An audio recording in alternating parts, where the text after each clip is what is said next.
Hello and welcome to Ticket Manager's All Access interview series, engaging leaders from across the sports marketing spectrum to identify and explore critical issues in the business of sports, entertainment, sponsorship, activation, ticketing, hospitality, and even more. I'm your host, Jim Andrews. Joining me on this episode is Nick Baker, Chief Operating Officer for AEG Global Partnerships, which represents AEG's entire portfolio of world-class venues, sports franchises, and music brands, securing over $600 million in annual revenue from more than 1,000 brand partners. Nick, it's great to see you again. Thanks so much for joining us. Thank you, Jim. I'm honored to be here. Well, you and I spoke recently, and I was really struck by something that you mentioned.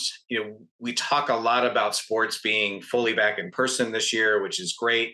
But mostly we talk about that from a fan standpoint, but you've seen an impact on business and how being together with people has really created opportunities that simply didn't exist when we couldn't attend events live and in person. Can you elaborate a little bit on that? Yeah, absolutely. Certainly bringing fans back is the central theme of our business in live entertainment. But from a commercial standpoint, we're in the relationship business, and those relationships are best created in person. And so when you have the ability to bring, your current clients or prospective clients out to a live event in which you're discussing a potential partnership with, that's the best, platform for those discussions to take place. And I think really there's two parts to that theme that we're seeing crystallized right now, which is internally and externally. And I'll focus first on the internal standpoint. From an employee perspective, that's where our best work gets done. And the collaboration and, being together with our colleagues at a live event allows us to make adjustments, to think of new ideas of the ways in which we could activate or bring a live event or a sponsor's objectives to fruition in better form is best in person. And that collaboration internally has led to great new ideas, which create new revenue streams for us. And so, that internal, component has been central for some success that we've had in the, just recent past and kind of in the present day. And then externally, I highlight an event we had just a couple weeks ago in Las Vegas. We were the promoters for El Clasico, Real Madrid and Barcelona. And I'm struck by, in that particular suite, we were hosting clients, and we had Manny Rodriguez, I know, who was a member of this platform here. Great. A couple of weeks ago, U City Health. He came out to enjoy the match with us, and we talked about our partnership that we have with him in Colorado around some of our music assets. We had our friend Bill Mello from Toshiba speaking about some business that we do with him in Berlin and London. And we had other partners and clients there that were speaking about the whole AEG portfolio. And it was all centered around them being at that game. And Right. So business gets done in those settings of live entertainment. It's so great to hear that you're able to do that again and create those relationships. We also talked about the fact that there are some new companies and new categories that are part of those conversations, and it's exciting to see always new players come into the sports marketing space. What are you seeing in terms of emerging categories? Well, there seems to be a rush of new opportunities and new categories. Those live events give you an opportunity to meet with those new folks, right? So whether it's private equity, making an investment in a startup, the opportunity to host those folks at a live event allows you to learn a little bit more about what their businesses are doing.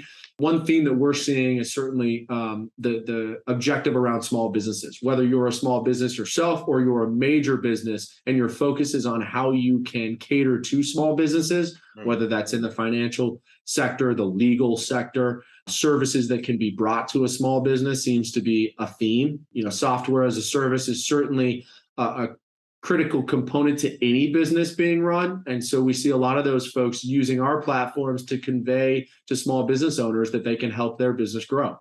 I think I've seen that in the past sometimes with sponsors who, as you say, have customers who are small businesses, kind of maybe passing through some sponsorship rights, kind of sharing the wealth, if you will. Are you seeing any of that?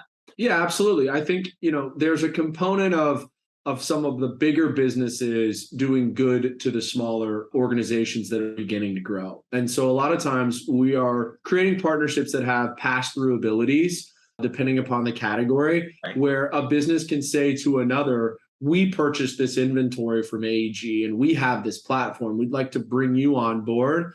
And that to us is a great component, right? We want any of our partnerships to make that partner's business better. And in theory, a lot of that means in times they need to provide that visibility to a business partner of theirs. And that has become very successful for us in several aspects of our business. Another thing that you mentioned in our conversation as one of the things that you're watching is how the marketplace is approaching, I think you used the term oversupply of jersey sponsorship opportunities. And that there are a lot, right? We've got all the MLB teams and the NHL teams in the market with the first time offers. You've got renewals in the NBA and the MLS with that when their rights are becoming available again. What's your take on how those patch deals, the jersey deals, are being bought and sold? Yeah, it's certainly a buyer's market. There's a great deal of opportunity for brands to determine what's best for them. There's also a tremendous opportunity for teams when you create that type of new inventory. Each of the disciplines, the sport disciplines, have their intricacies, whether it's through the ratings they have or the size of the logo. In hockey, you've got a patch and a helmet.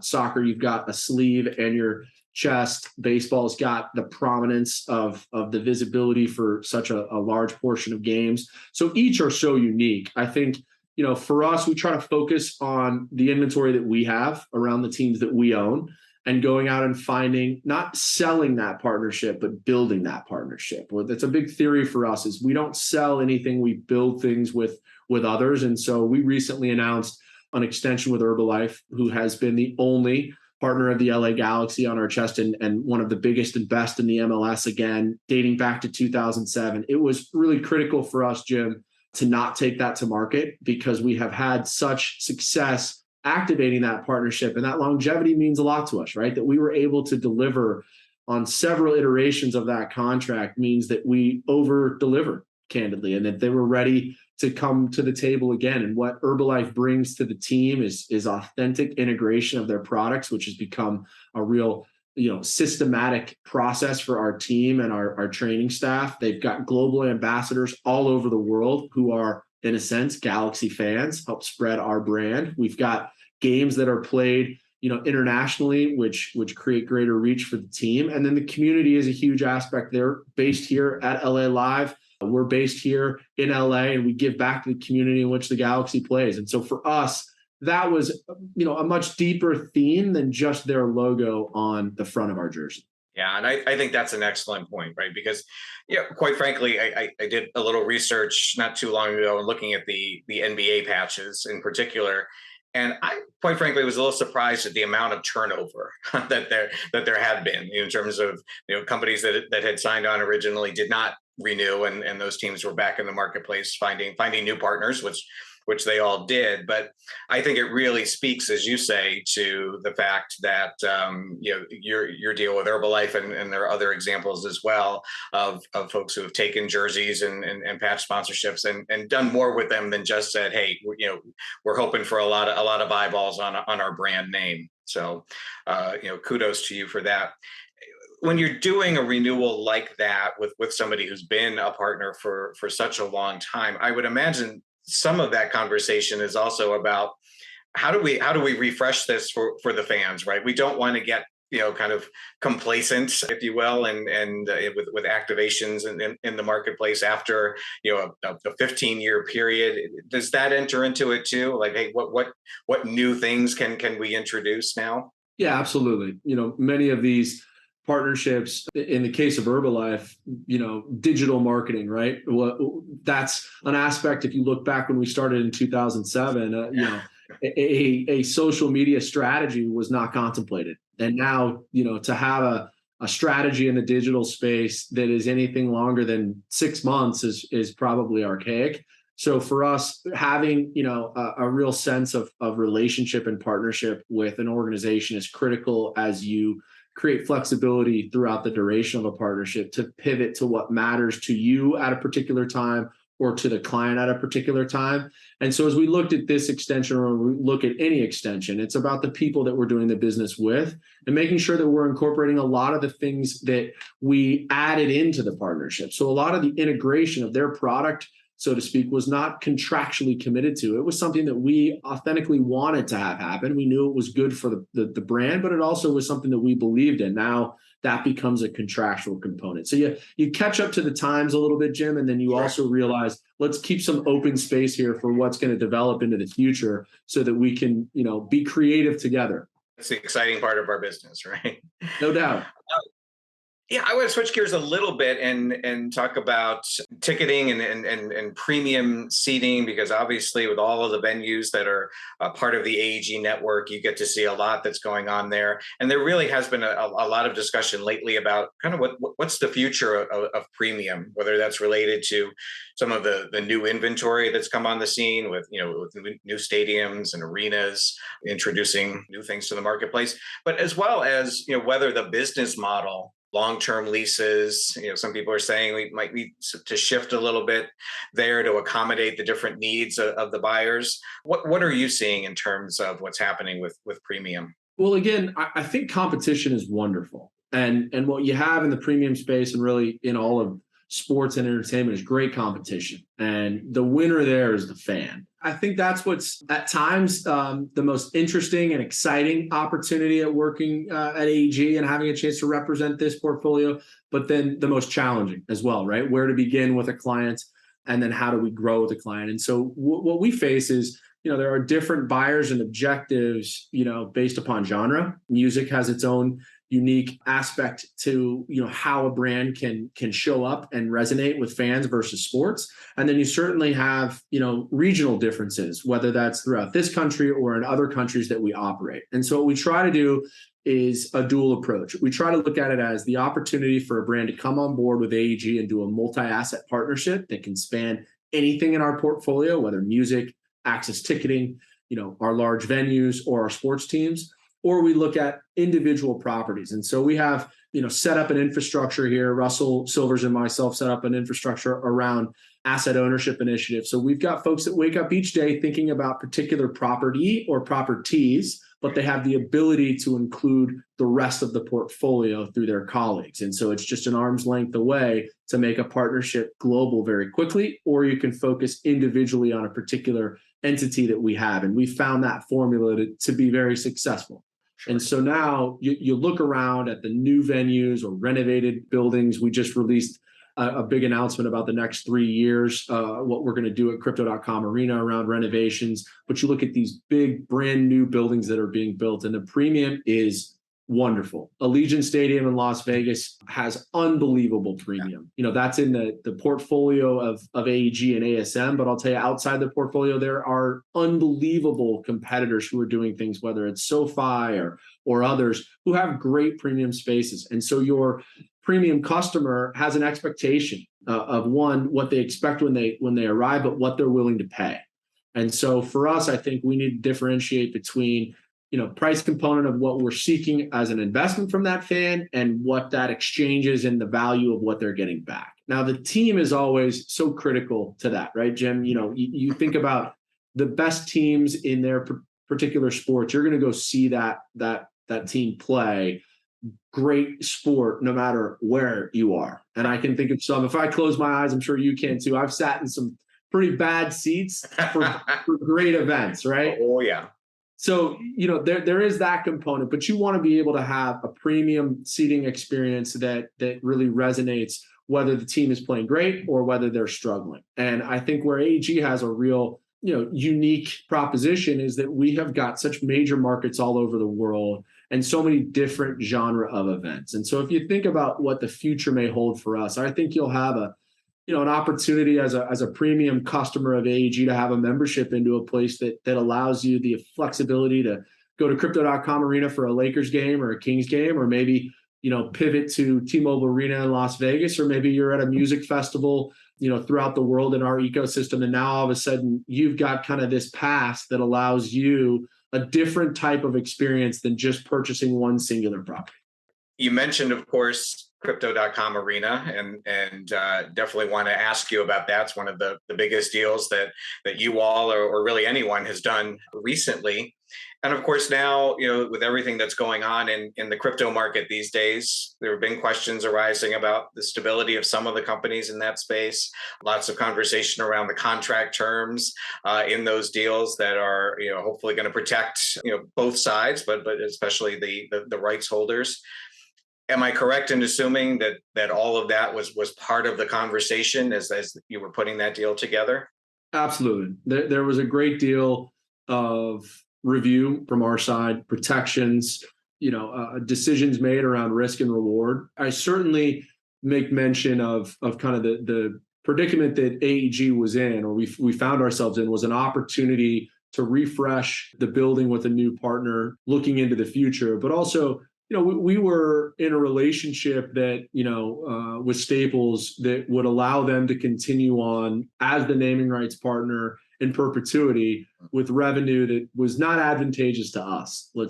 We can make that point. And so I think the real, and I give great credit to our owner for his belief in what our vision was for that, and Todd Goldstein for his initial concept of let's go back, let's take these rights back, and let's make create an opportunity for us to go out to the market and find a new partner for the future and a new revenue stream for the future. And with that becomes great risk, right? When you do a 20-year partnership, no one can know the future exactly, no matter what the category is, and we certainly have faced that across our portfolio with other categories and other naming rights that we have done at AEG. But we feel really confident with the decision that we made and the protections that we have, and most importantly, the people in which we did this partnership with, and the product that they have as a marketplace. We're excited for the future with them, and have great confidence. I definitely want to ask you, because you've been doing this for a while and doing it very successfully, putting together of really great partnerships.